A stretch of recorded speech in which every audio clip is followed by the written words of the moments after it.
noi sei perché attaccato qua? Io. Elisa va a no,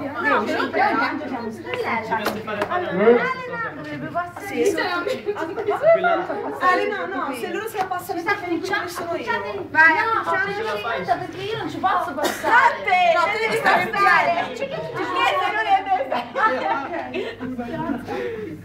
Come fa? Deve passare sopra il braccio. Ragazzi, ma che piccolo. Dal mio braccio. Scavalca il braccio. Qual è il tuo braccio?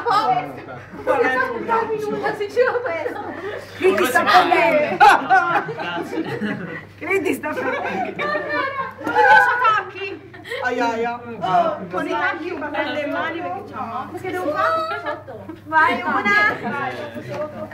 No, ma ragazzi, no, ma che passi sotto? Elisa, no, mi spezzo il braccio. Quello vai, sai? Cara, ce l'hai i miei bracci. Ma io ce l'ho qui sotto. Io non Devi passare te le gambe. Ma passate le braccia sotto. No, era l'intervento di sonotore. Io voglio bene perché sono povera. Aspetta, ti lascio il secondo. Questi si sta qui. Se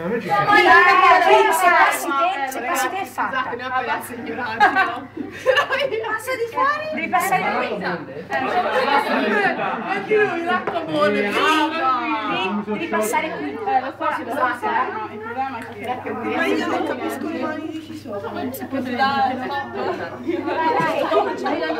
Bello questo gioco. Ma te vai verso la Tiziana. Passa qua sotto. Elisa, devi passare la Tiziana. Passa qui sotto. Passaci. Tutti su con le mani. Dai. Sì, è bello. Stai riprendendo. La stiamo lozzando tutti e non ci si riesce uguale. Cioè, io non posso passare da sopra. Aspetta! Dovrei fare il passaggio. La gente va in mezzo ai vicini, si stacca le mani, si riagguanta, eppure non ci si...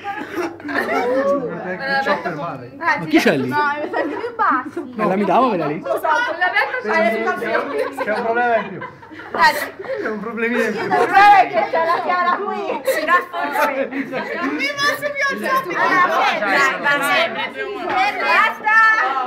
Hai visto? Leo si fa, troppo bello. Io direi che ho visto. Passo all'inizio, poi l'altro. L'inizio, il